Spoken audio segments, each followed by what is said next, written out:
দমের first look teaser ঝড় তুলতে চলেই আসলো। মাত্র কয়েক সেকেন্ডের টিজারে গায়ে কাঁটা দেওয়া অনুভূতি।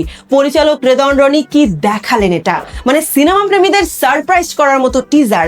অনেকে তো বাংলা সিনেমা নয় হলিউড মুভির টিজার ভেবে বসছেন। তো টিজারের শুরুতেই দেখা যায় ধুধু পাহাড় আর মরুভূমির মাঝে দিশেহারা হয়ে ঘুরছেন আফরান নিশো। দৃশ্যটি দেখে বোঝা যায় কোনো দুর্গম এলাকায় গিয়ে তিনি বড় বিপদে পড়েছেন এবং গাধার পিঠে ফেসে গেছেন স্থানীয় কোনো গ্যাংস্টার দলের হাতে এবং গুহার ভেতর বন্দি করে তাকে নির্যাতন চালানো হচ্ছে। কিন্তু এর পেছনে নিশ্চয়ই বড় কোনো ক্যাচাল রয়েছে ফর শিওর।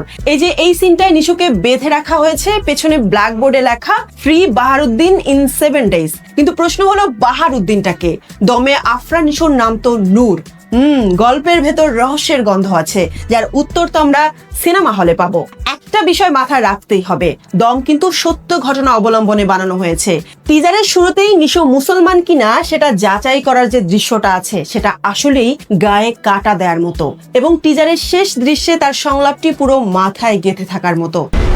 আমি শাহজাহান ইসলাম নূর, বাংলাদেশি মুসলমান, মনে রাখো।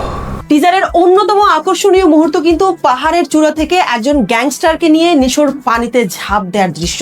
যেন সেখান থেকেই শুরু হয় নিশোর দমের লড়াই, এবং সাথে সাথে ট্রানজিশনে পূজাচেরীর নামাজে সালাম ফেরানোর দৃশ্য ও কবুতরের ডাক, পুরাই মাথায় গেঁথে থাকার মতো ইউটার্ন। টিজারে এক ঝলকের জন্য দেখা যায় চঞ্চল চৌধুরীকে, তবে তিনি নিশোর বন্ধু নাকি প্রতিপক্ষ তা এখনো পরিষ্কার নয়। অন্যদিকে পূজাচেরীকে দেখা যায় নিশোর খোঁজে দিশাহারা হয়ে ছুটতে। সব মিলিয়ে বলা যায় লোকেশন, কালার গ্রেডিং এবং ব্যাকগ্রাউন্ড মিউজিক একেবারে টপ নচ। মনে হচ্ছে এবার বড় আয়োজন নিয়েই সিনেমা হলে নতুন করে দম ফেরাতে আসছে আফরান নিশোর দম। বাংলাদেশি মুসলমান, মনে রাখো।